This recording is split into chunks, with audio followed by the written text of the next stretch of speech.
All right. So what am I doing today? Made that video about throwing some teapot bodies and lids a couple days ago.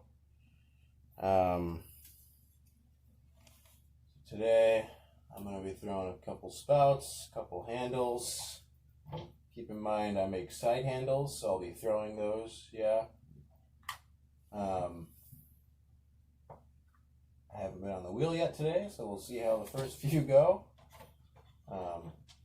Yeah. I'll talk through these, kind of like how I did with the teapots. This is way too much clay. You don't need this much clay to make like the tiny amount of handles that I need, but I intend on throwing for a little bit more after I get the footage for these handles, so, you know.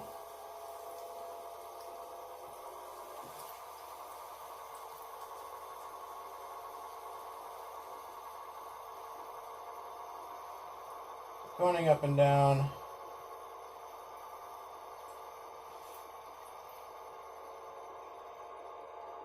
Again, I like to kind of cone and center the entire lump. When I throw off the hump like this, totally optional. You can just center the top portion like I did when I started this.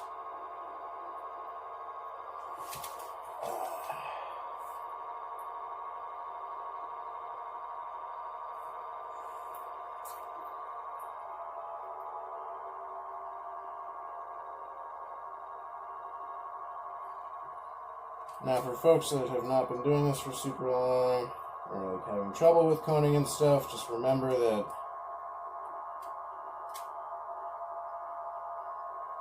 it's more effective to think about it as just applying pressure in with my hands, waiting and watching the clay until it moves up, and then just following that with the pressure. People will often begin their wheel throwing journeys and coning thinking that it's more like about thinking about pulling the cone up.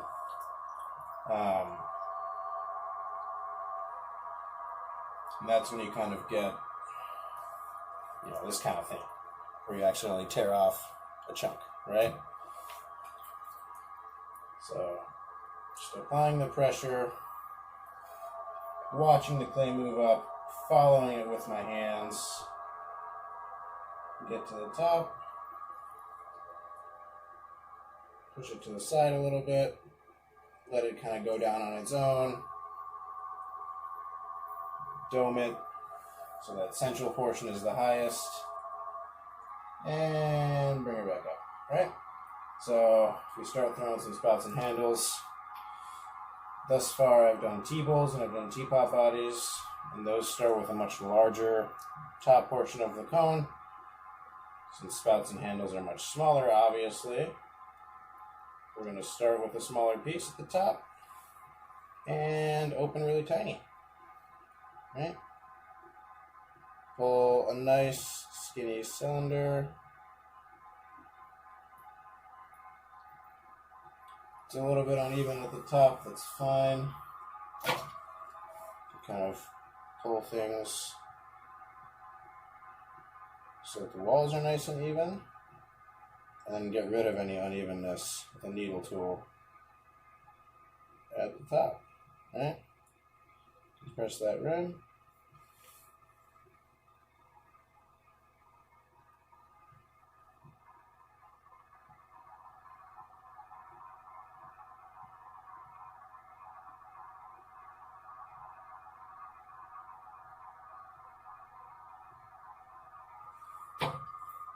So establish kind of like a cylinder-ish shape. I'm just getting it a little bit wet right now. So slip in there. So it glides through my fingers, and then I'll start to kind of belly out the bottom. Now as I belly the bottom, middle finger in my left hand is going to kind of keep the top of the spout contained.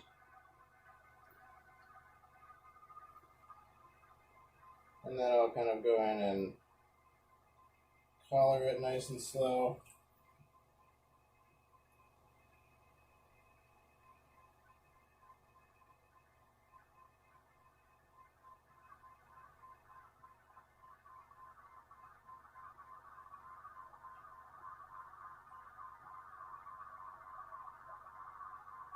Right, when I collar that, I'm using 4 points of contact.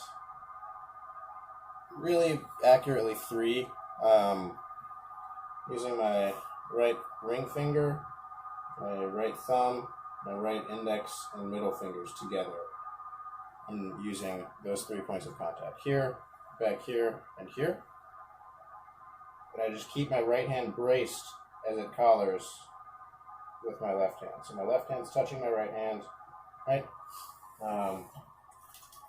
Cool. So obviously, as you're making spouts, you're going to start getting them to a point where you can't fit your finger inside to make any pulls. This needle tool is a mess right now, so I'm just cleaning this off. So at this point, I'll start kind of sticking my needle tool in there, pulling into my needle tool. And this serves to kind of shape it a little bit more, but also compresses the walls a little bit. Because when I make spouts, collar a lot. This is called collaring. And this can actually weaken your walls. The walls of the spout, rather. Or of anything that you're making. It doesn't have to be spouts. So it's always a good idea to kind of come in and with something solid on the inside and kind of push up against that. Compress everything out. So what I'm doing now is I'm just cleaning up the rim of the spout with the edge of my needle tool.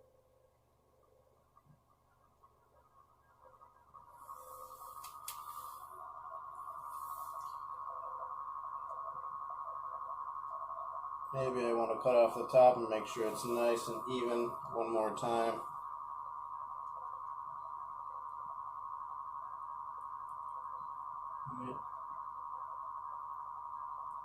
Now, depending on what kind of teapot you want to make, what kind of tea you'll be making out of that teapot, is kind of how you'll think about your spout opening, right? If it's too small, it's going to have a really long pour, and that's something you'll have to take into account when you're brewing tea out of it. So it's got to be a tea that benefits from long pour times. So like a ball rolled oolong would be a good example of that, right? So this is pretty nice. I like that. Again, I'm taking quite a bit longer on this than I might if I was just throwing these on my own without a camera. So I'm going to take a wooden knife here when I take it off. Make one cut here.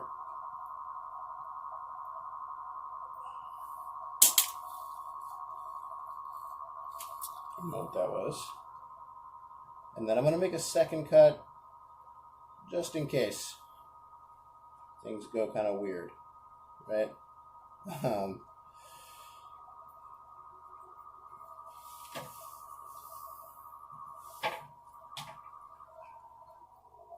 So, same wire tool I've had in previous videos. This end is completely free in my left hand. I don't know, there it is. Yeah, you guys can see. So, I'm going to let go with my left, pull it through nice and confidently. So that's cut now. But it's going to be hard for me to pick up from that first top cut without warping the entire spout. So after I've made that first cut, I'm going to make that second cut down here.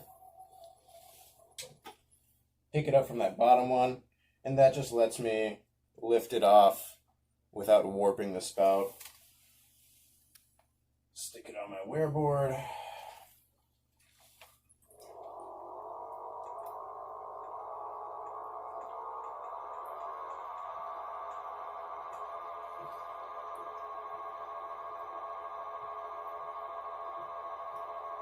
When you cut the spout off, you want to make sure that there's a hole in the bottom, so you don't want to cut it underneath where you started to make the spout. I mean, you could, but there's going to be a lot of water trapped in there, and if you cut it too low and the water can't drain out after you cut it, you're going to have to like manually cut a little drainage hole so that it doesn't just disintegrate and the water doesn't just oversaturate the bottom of the spout. That's one spout down. Go ahead and make the handle that'll go with the teapot that goes with that spout.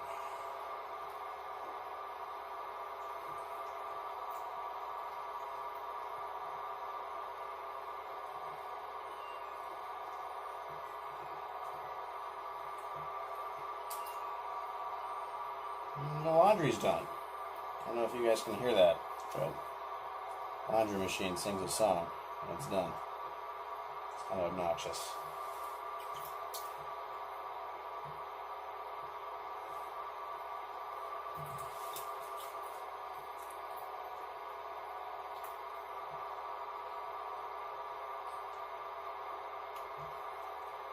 Cool. So I'm going to open it very similarly to how you open for spouts, right? Really anything small.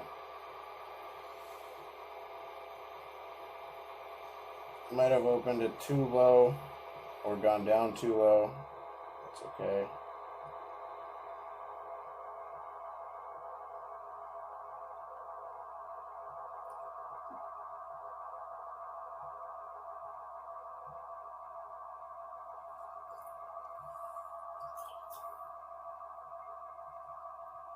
Yeah, this is way too tall, way too long for how I like my handles. So I'm going to cut it.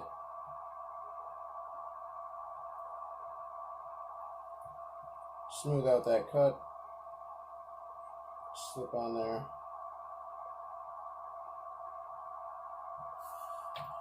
And I'll kind of start to shape it at this point a little bit.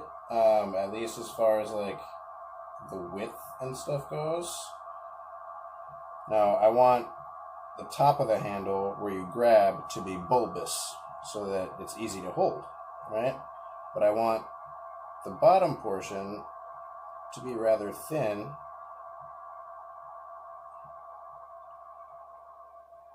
It's just visually pleasing and also really works well for different kinds of grips for side handle teapots. So here I'm going to choke in that bottom because I've established a very loose shape that I want, and this will just define it a little bit more. Right? Yeah, you guys can see that. So I'll probably cut this from here when I'm done. Not quite done yet though. So I just colored a bunch. So like I said, it's going to weaken the clay a lot. So I'm using the tip of my needle tool, just keeping it in there. I'm going to push up against that, just align those particles a little bit better.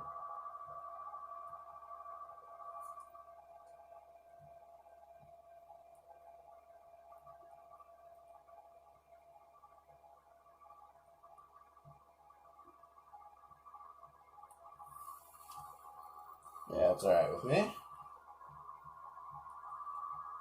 A little bit more.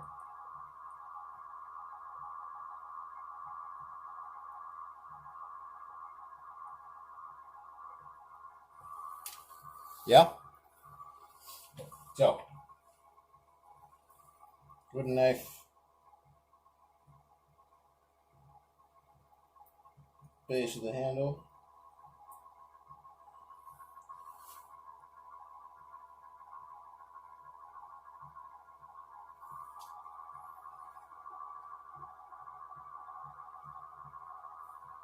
Second cut.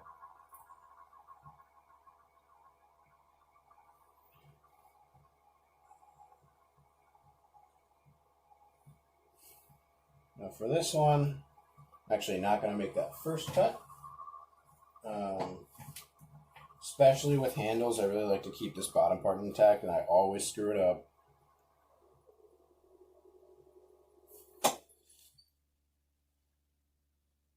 So I'm going to keep these in one piece. When it's like just short of leather hard, I'll cut this off.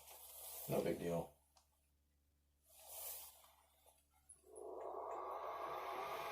Again, if I were a master craftsman, some old Japanese man, making teapots for 50 years, I could have done all that without that second cut. But I am very much a work in progress, as is my pottery practice, so can't do that yet.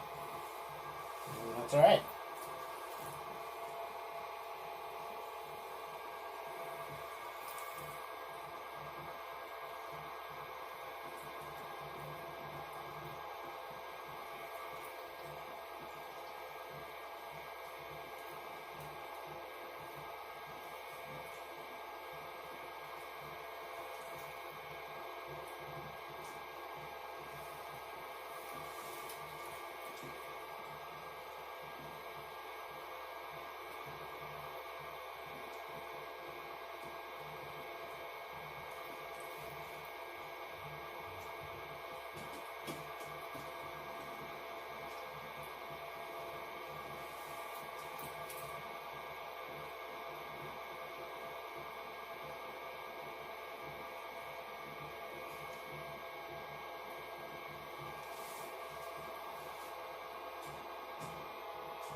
What's up, dog?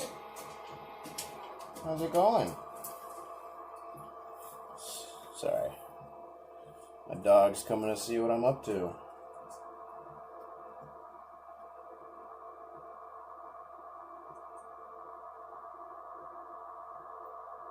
want to throw some pots, Casey?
And she's gone.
Okay.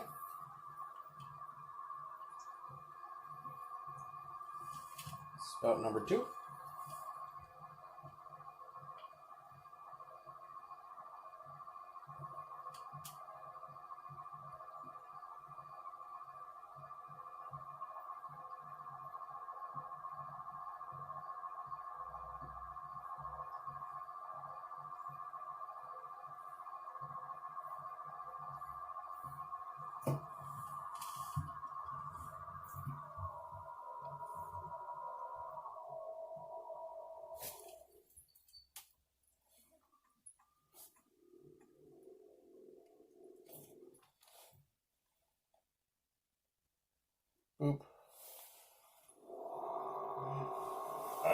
I'll throw one more handle.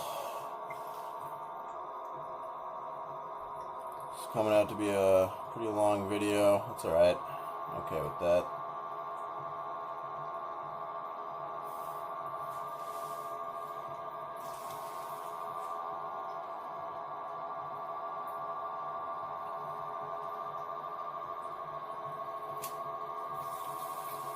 Really the point with these videos is, you know, to be instructional, but also to kind of introduce you guys, part of the online community, and at the Penguin Foot Pottery community. You know, if you haven't met me or some of the other instructors, they all have videos on this channel. It's kind of a good way to say hello to us. See what we're all about.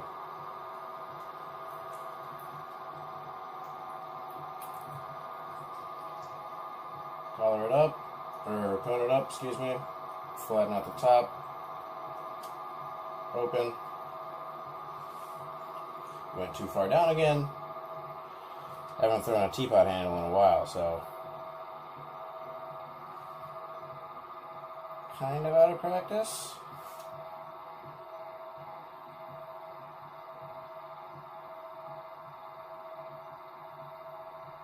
I will also say that this clay is much groggier than the clay that I use normally, so I'm finding that my fingers catch in ways and at times that I'm not used to. It's an interesting time. So again, because I made this a little bit too tall, like I opened it initially too much, I'm going to cut a good chunk of that off, pull the rest of this up,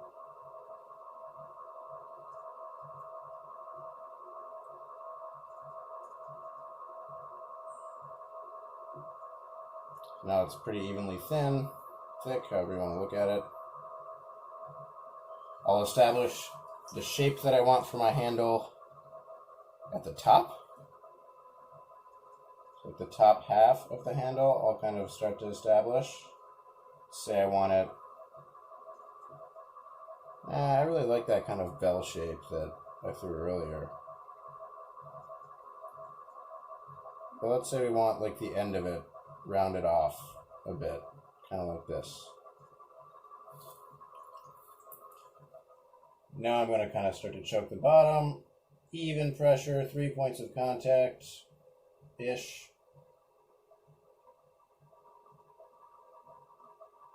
And screw up.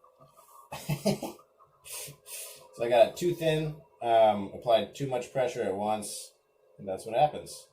You tear a piece off.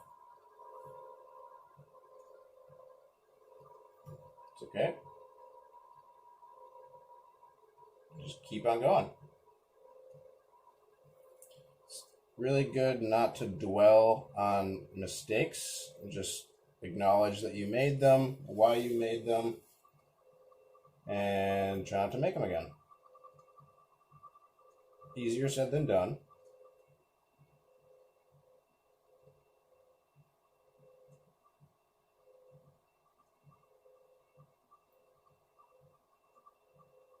Okay.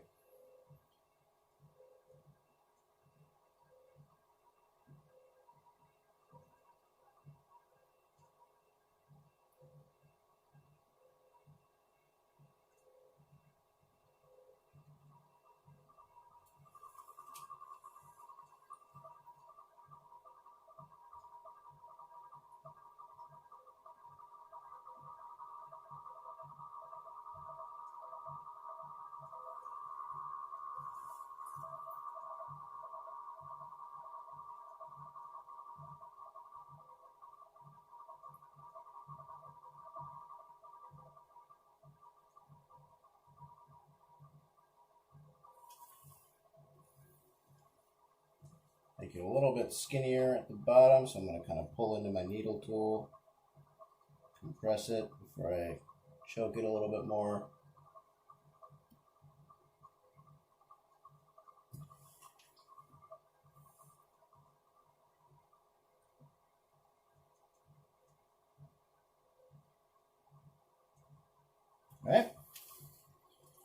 I'm not really concerned about any unevenness at the top. It can actually look kind of fresh once it's on the pot. You can also cut it off if you so choose.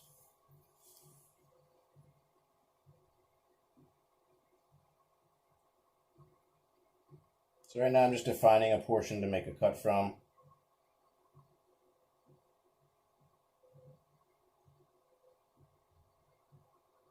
Make sure everything's sitting in its place.